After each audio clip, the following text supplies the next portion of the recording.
지난 2022년쯤의 일입니다. 가을쯤인데요.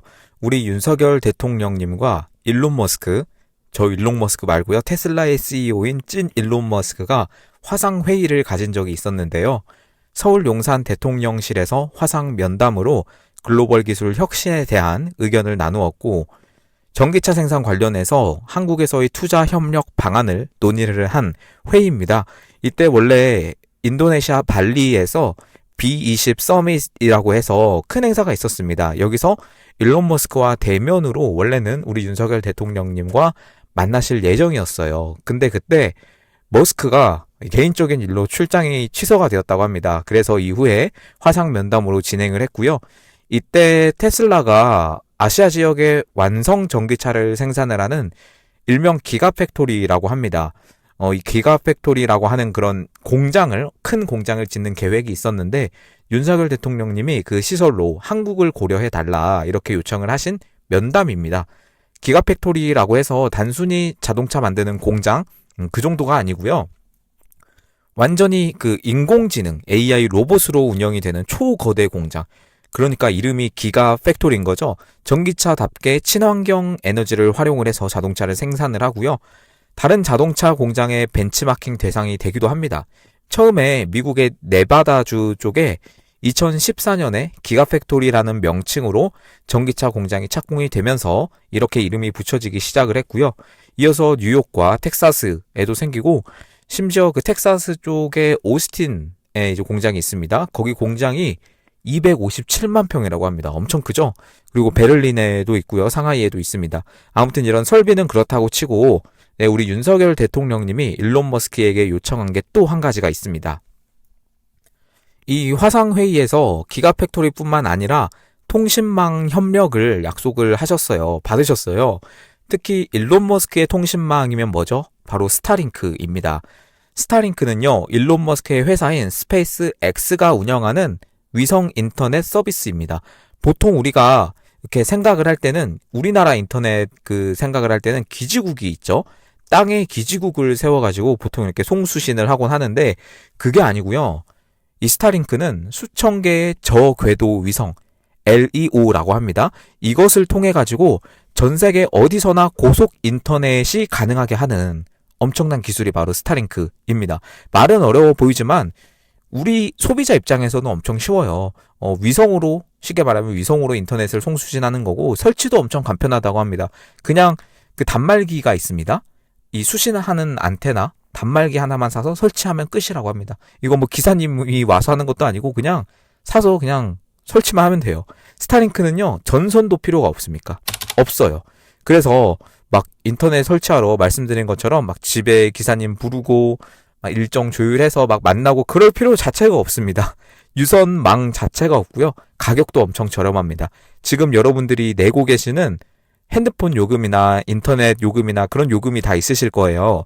그게 바로 약 3분의 1 수준으로 바로 감소한다고 보시면 돼요. 위성으로 하기 때문에 예를 들어서 무슨 산으로 들어가요. 거기서 인터넷을 해도 잘 터지고요. 무슨 오지로 가가지고 신안 앞바다. 또 예를 드니까 저도 모르게 신안이 나오는데, 아무튼 거기를 가도 잘 터집니다. 잘 터질 수밖에 없습니다. 위성으로 쏘니까. 재난이 나도 잘 터집니다. 뭐 지진이 나도, 홍수가 나도 여러분 잘 터지고요. 진짜 뭐 화재가 나면 여러분 인터넷이 막 끊기고 그렇잖아요. 그런 거 없이 위성으로 쏘니까 너무 잘 터집니다. 위성으로 하니까. 지금 통신사들 여러분 얼마나 배가 불렀습니까? SKT 뭐 말 안 해도 아시죠? 아주 개인정보가 탈릴 만큼 탈탈 털려버렸는데, 그렇다고 해서 KT와 LG가 안전하다고 말할 수가 있나요? 아닙니다. 진짜 윤석열 대통령님이 이렇게 스타링크에 대해서 계속해서 러브콜을 하면서 스타링크 측에서도 법인을 또 신설을 하고 이 한국 통신사들과 어떻게 할 건지 막 제휴를 검토하기도 하고 당시에 그랬었어요. 윤석열 대통령님은 머스크와 면담을 한 이후에 이 후속 조치를 위해서 테슬라 전담팀이라는 것도 구성을 해서 이 산업부와 과기부 등을 통해 가지고 여기 참여를 해라 이렇게 지시를 하기도 하셨습니다. 참 여러분 가면 갈수록 느끼지만 윤석열이 옳았다 이렇게 말할 수밖에 없지 않나요? 그냥 단순히 스타링크가 들어온다, 뭐 인터넷 요금이 싸진다 그런 차원이 아닙니다. 왜 그러냐면 또 어제 나온 충격적인 기사가 있죠. 바로 이번 SKT에 대한 해킹이 북한에서 시작이 되었다라고 하는 문화일보 단독 기사가 나왔는데요. 만약 진짜 사실로 밝혀진다면 진짜 완전한 사이버 도발이라고 밖에 생각이 들지 않습니다. 이건 도발이 아니라 뭐 공격인 거죠. 강경하게 대응을 해야 하지 않나 싶은데, 여기 이미지를 보시면 북한에서 먼저 시작을 했고, 위치 추적을 피하기 위해서 중국과 홍콩의 IP 주소를 2, 3회 정도 경유를 해서 악성 코드, BPF 도어라는 거를 사용을 해서 결국에는 SKT의 개인정보를 빼냈다라는 건데, 저번에도 제가 영상에서 말씀드렸다시피 이들이 3년 전부터 여기 잠복을 해 있었습니다. 3년 전. 와, 여러분 진짜 엄청나지 않습니까? 3년 전부터 들어와서 티도 안 내고 로그 다 삭제해 오면서 이렇게 조금씩 이렇게 해왔는데, 이번에 걸린 거예요. 그러니까 4월 말에. 지금 민관 합동 조사단이 조사를 하고 있습니다. 그런데 여기서 이런 가능성에 대해서 공식적으로 언급은 안 했지만, 그러니까 북한 쪽에서 이루어졌다는 것에서 조사 과정에서 그 시작점이 북한이었다라는 점의 징후가 포착된 것으로 이미 알려져 있습니다. 안보 전문가들이 이야기한 내용으로는 인터넷 주소를 추적해보면 중국이 나오는데, 그 중국 IP의 경우에 북한이 주로 사용한 대역이었다. 그리고 중국에서 대기하다가 홍콩과 중국 두세 군데를 경유해서 들어온다. 이번에 사용된 해킹 경로를 보면 과거에 북한이 사용했던 것과 굉장히 유사하고, 이번 사건의 배후로 북한이 유력하다, 이렇게 밝히고 있습니다. 근데 정말 안타까운 게 참 많지만, 이번 해킹 사건을 대하는 접근 방식이나 관점이 좀 너무 안일하다라는 생각이 든다는 겁니다. 이것은 좀 국가 안보 차원에서 사이버 공격으로 간주를 해서 대응을 해야 되는데, 지금 뭐 하자는 건지 좀 그런 생각이 드는데, 이번에 이런데도 윤석열 대통령님이 말씀하신 게 지금 NPC들 피부로 지금 와닿는 상황 아니겠습니까? 이런 해킹 같은 거는. 근데 이걸 북한이나 중국에서 했다라고 정확하게 말도 제대로 발표도 못하고 있는 이 상황이 너무나 답답하고요. 그래서 저의 주장처럼 이 민간의 보안 전문가들은 똑같이 이야기를 하고 있습니다. SKT 해킹, 국가 안보 차원에서 접근해야 된다. 현재 조사 방식은 너무 아마추어다라고 이렇게 말씀을 하셔요. 지금 과학기술정보통신부가 주도를 해서 민관 합동으로 이 해킹 조사를 하고 있는데, 근데 지금 좀 핀트를 잘못 잡고 있다라는 생각이 드는 게, 그냥 단순히 원인 규명하고 뭐 피해 보상 방법 마련하고 뭐 그런 쪽에만 좀 신경을 쓰고 있고요. 국가 안보 차원이라는 부분에서는 제대로 좀 접근하지 못하고 있는 게 아닌가, 그런 생각이 듭니다. 물론 지금 행정부 내각이 완전히 지금 줄타넥으로 박살이 나가지고 그렇지 못하는 부분도 있겠지만요. 아니, 그럼 뭐 공격받으면 아무것도 못해야 되는 그런 상황이 발생해야 되는 건 아니잖아요. 그렇죠? 임종인 고려대 정보보호대학원 교수님도 어제 21일 인터뷰에서 이렇게 밝혔습니다. 이번 사태는 단순 해킹이 아니라 해킹 집단이 국내 통신 인프라를 무력화하기 위한 사이버 공격의 개념으로 봐야 된다. 정부의 현재 조사는 번지수를 잘못 잡았다라고 말씀하셨고요. 중국, 북한 등을 배후로 한 해커가 기관 시설 등에 지뢰처럼 악성 코드를 설치한 뒤에 결정적인 순간에 이것을 터뜨려서 사회 혼란을 유도하는 수법은 20년 전부터 계속됐던 방식이다.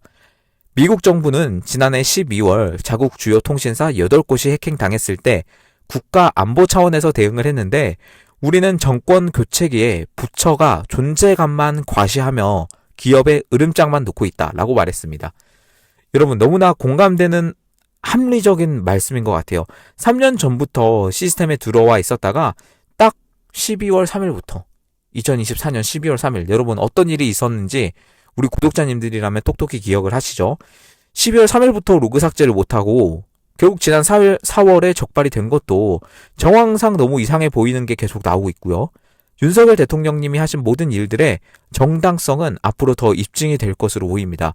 벌써 이 SKT 사태만 보더라도 이젠 뭐 해킹의 윤곽이 점점 잡히고 있다라는 그런 생각이 드는데, 과연 이것에 대해서 어떻게 반응을 하고 대응을 할 것인지, 이거는 우리 그 대통령 후보이신 김문수 후보님이나 뭐 황교안 후보님 계신데, 뭐 나머지는 상관없고요. 당연히 언급도 안 할 거고, 두 분이 물어주셔도 굉장히 좋은 주제라고 생각을 합니다. 그리고 트럼프 대통령님 쪽 소식도 한번 보겠습니다. 여러분, 이스라엘에서 그 아이언돔이라고 혹시 보셨나요? 아이언돔? 그 미사일 요격 시스템이라고 해서 엄청나게 그 전 세계에서 화제가 되고 있는 그런 시스템인데, 군사나 이런 쪽에 관심이 좀 없으신 분들이라고 하더라도 아이언돔 정도는 한 번쯤은 들어보신 분들 많으실 텐데요. 쉽게 말하면 말씀드린 것처럼 이스라엘에서 사용을 하고 있는 미사일 요격 시스템입니다. 2011년에 개발이 되어가지고 요격률이 굉장히 높아요. 한 90% 이상을 자랑을 하고요. 레이더가 날아오는 물체의 궤적을 자동으로 계산을 해서 바로 공중에서 요격을 해버리는 엄청난 시스템입니다. 전 세계가 부러워하고 있는 장비고요. 우리나라의 사드 생각해 보시면 대충 어떤 느낌인지 감이 오실 거예요. 이게 단거리 중심인데요. 트럼프 대통령님이 어제 또 발표를 하셨습니다. 1750억 달러 규모의 아이언돔에서 감명을 받은 골든돔 방어막을 만들겠다. 2, 3년 안에 만들 거다라고 이렇게 발표를 하셨습니다. 이야, 이게 어떤 작품이 나오게 될지 궁금한데요. 1750달러면은 240조 원 정도 되나요? 그게 좀 넘을 것 같은데, 네, 이 정도의 규모입니다. 엄청납니다. 그래서 이 아이언돔에서 영감을 받은 골든돔은 극초음속 미사일과 같은 것까지도, 아이언돔은 지금 현재 그 단거리 미사일만 요격이 가능합니다. 참고로 장거리는 못해요. 그런데 이 골든돔은 단거리는 물론 장거리 극초음속까지 다 요격할 수 있게 할 거고, 미국에는요, 여러분, 그 공군, 해군, 육군, 해병대 뭐 이런 우리가 알 수 있는 그런 군대의 종류들 있죠. 그런데 그거 말고도 우주군이 있어요. 우주군. 클래스가 다르죠. 이 우주군이 대통령 직속으로 있는데, 이 우주군에 마이클 구틀라인이라고 하는 장군이 있습니다. 이 사람에게 이 프로젝트를 총괄하게 맡길 것이다 라고 이렇게 밝혔습니다. 트럼프 대통령님이요. 지금 근데 또 캐나다가 숟가락을 얹으려고 하고 있습니다. 이 프로젝트에 참여 의사를 밝혔는데, 이 트럼프 대통령은 역시 트럼프 대통령님입니다. 비용을 지불해라 라고 말씀을 하셨습니다. 비용을 지불해라. 네, 트럼프스럽습니다. 그리고 이 방어막은 100%의 성공률을 가질 것이고 레이건 시대의 국방 비전을 잇는 현대적 실현이다 라고 이렇게 표현을 하셨습니다. 골든돔이 진짜 나오게 되면 어떤 방식으로 어떤 모습을 갖추게 될지 굉장히 기대가 되고요. 또 저도 이렇게 좀 군사 쪽에도 관심이 많기 때문에 또 앞으로 골든돔에 대한 계획이나 미국은 하죠. 할 수 있습니다. 그리고 트럼프 대통령님이 있는 한 이거는 충분히 추진이 가능한 그런 부분이라고 생각을 합니다. 네, 또 뉴스가 나오면 전달을 해드리도록 하고요. 어제 여러분들 아시겠지만 우리 윤석열 대통령님이 이 메가박스에 영화 관람하러 가셨습니다. 정말 그거 보러 가시니까 아주 뭐 국민의힘이나 민주당이나 발작을 하더라고요. 이거에 대해서 우리 국민의힘의 김문수 후보가 또 이거에 대해서 또 인터뷰가 나왔어요. 어제 같은 경우는 선관위가 의혹을 해명하도록 노력해야 된다라고 이렇게 약간은 말씀을 해주셨고요. 이날 방송에서 그 기자클럽 초청 토론회가 있었는데, 윤석열 대통령님이 영화를 보러 간 것에 대해서 선거에 도움이 될 것 같은가라는 그런 질문을 또 했어요. 하여튼 기자들은 또 이런 식으로, 기자들은 항상 이런 식으로 질문을 하는데, 김문수 후보가 이렇게 대답을 하셨습니다. 대한민국의 선거가 공정하게 돼야 된다 라고 대답하셨고, 누구라도 이 의혹을 제기를 하면 선거관리위원회에서 해명할 노력을 계속해야 된다 라고 했고요. 지금 단일화에 대해서 말들이 많지만, 일단 이준석 같은 경우는 절대 안 한다라고 계속해서 입장을 내고 있어요. 그렇기 때문에 어떻게 될지 여러분 2주가 남았습니다. 2주가 남았습니다. 많은 분들이나 캠프의 분들이나 애쓰고 있는데요.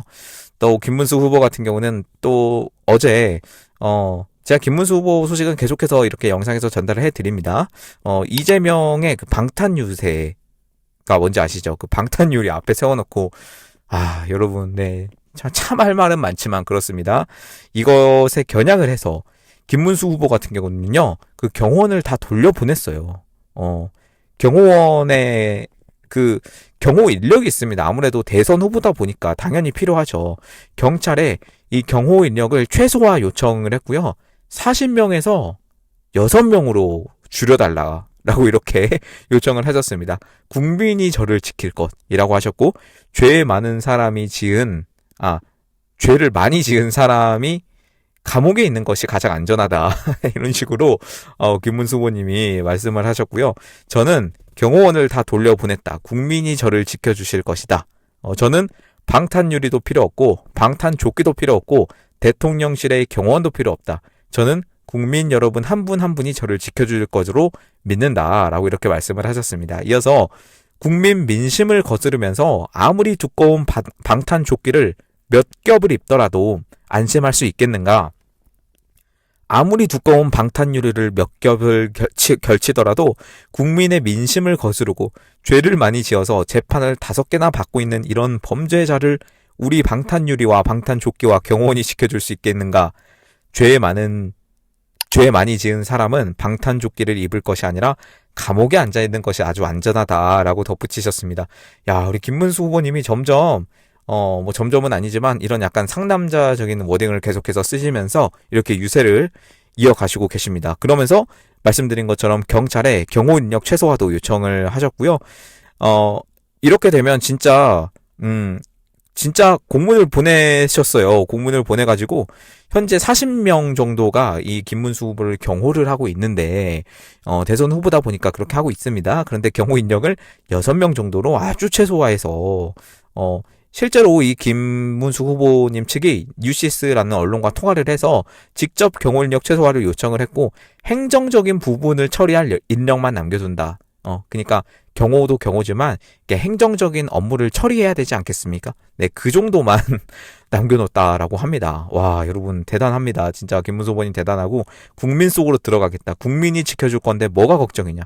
국민을 두려워하지 않는 후보라는 취지다라고 이렇게 말씀을 하셨습니다. 네. 네, 그리고 이것도 한번 볼게요. 여러분들 어제 막 커뮤니티나 이런 곳에 많이 퍼진 짤인데 김문수 후보님이 경기도지사 시절에 이거를 다 만드셨는데 여러분 한번 보세요. 먼저 가운데 보이시죠? GTX ABC 김문수 후보님이 그 철도 덕후십니다. 철도 덕후. 그래서 이 교통이나 이런 것에 굉장히 관심이 많으세요. 그래서 여러분들이 많이 지금 경기도민이라면 모를 수가 없는 이 GTX 이것 때문에 또 한창 이렇게 많은 분들이 좀 출퇴근길이나 이런 게 많이 단축이 되고 편해졌죠. 이것을 다 김문수 후보님이 만드셨고 그리고 아울렛 여러분 아울렛 많이 가시죠. 파주 아울렛도 그렇고 시흥에 아울렛도 있고 그리고 여주에도 아울렛이 있습니다. 프리미엄 아울렛 이런 게 있는데 이것도 김문수 후보님이 하셨고 그리고 이거는 진짜 모를 수가 없는 그 판교 테크노밸리. 야, 여러분 판교 신도시도 김문수 후보님 그리고 동탄 신도시 판교 신도시 그러니까 판교 테크노밸리랑 판교 신도시랑 살짝 다른데 아무튼간 그 판교 쪽에 또 하셨고 동탄 신도시. 야, 여러분 정말 엄청납니다. 그리고 중증 외상센터 요즘 막 의료 이런 것 때문에 난리인데 중증 외상센터도 김문수 후보님의 경기도 시절에 만들어졌고요. 그리고 많이 아시는 것처럼 그 이천의 하이닉스 공장 너무나 그 이천 경제를 살리고 있는 이천 하이닉스 그리고 삼성의 반도체 평택 공장 이것도 여러분 평택의 공장 때문에 그 주변에 있는 화성이나 경기 화성 쪽이나 이런 동탄 신도시도 굉장히 이렇게 큰 거죠. 같이 큰 거죠. 네, 그렇습니다. 그리고 저기 하남 스타필드 네, 많이 아시는 하남 스타필드도 있었고 그리고 파주의 LG 디스플레이 공장 이런 것도 다 김문수 후보님이 네, 만드셨습니다. 여러분 너무나 일을 잘하실 것 같다라는 생각이 들지 않습니까? 딱 이것만 봐도 그쵸. 막 도지사 시절에 진짜 이런 것들을 다 하셔가지고 우리가 그냥 딱 보면 이거는 그 중도층들에게 좀 많이 전달이 되면 좋을 것 같아요. 중도층들뿐만 아니라 중도라고 하긴 좀 그래요. 사실 중도가 있나라는 생각이 드는데 정치 무관심층들한테 김문수 지금 후보님이 이 경기도지사 시절에 이런 걸 다 만들었다. 사실 이거는 이 수도권과 서울에 사는 분들 그리고 인천 쪽에 사는 분들이라면 모를 수가 없거든요. 그리고 수도권 사는 분들 아니더라고 해도 이 정도의 시설을 하나쯤 안 들어보신 분들은 없어요. 이거는 김문수 후보님의 정말 잘하신 일이고 이것을 좀 전달을 많이 여기저기 됐으면 좋겠다라고 생각이 듭니다. 그리고 또 비교를 해보면 또 다른 그 후보 있죠? 제가 말을 못해서 너무 아쉬운데 그 후보가 경기도 때 이 김문수 후보님이랑 비교해서 뭐 했냐. 또 생각해보면, 김문수 후보님의 이런 업적을 이길 수는 없거든요. 저는 그렇게 생각을 합니다. 네, 그렇습니다. 여러분, 김문수 후보님이 계속해서 이렇게, 네, 유세도 하고 계신데요. 여러분들, 지금 이제 2주가 채 안 남았나요? 아무튼 그렇게 돼가지고, 참 이제, 네, 떨리는 순간이 점점 옵니다. 이게 다가올수록 많은 분들이 또 불안하시고 초조하시고 그런 시기를 보내고 있는데, 예, 저도 마찬가지입니다. 여러분, 그럼에도 불구하고 이렇게 우리가 조금이나마 노력하고 이렇게 알리고 하는 활동이 더 필요해 보이는 그런 지금인 것 같습니다. 네, 여러분 감사드리고요. 우파 유튜브 알고리즘을 위해서 여러분들 계속해서 제가 도움을 요청드립니다. 이 고정 댓글에 많이 달아놓는데요. 한 번쯤 봐주시고, 왜냐면 이 스피커들이 계속해서 좀 탄압을 많이 받아서 실제로 떠나시는 분들도 계시고 그렇습니다. 뭐 저가 직접 하는 입장이니까 너무나 잘 알고 있습니다. 그리고 여러분 계좌를 후원해 주시는 분들 정말 감사드리고요. 앞으로도 정말 그분들 덕분에 이렇게 채널 운영하고 있습니다. 네, 마지막으로 영상 하단 참고 부탁드리겠습니다. 오늘 영상 여기서 마무리를 하도록 하겠습니다. 감사합니다.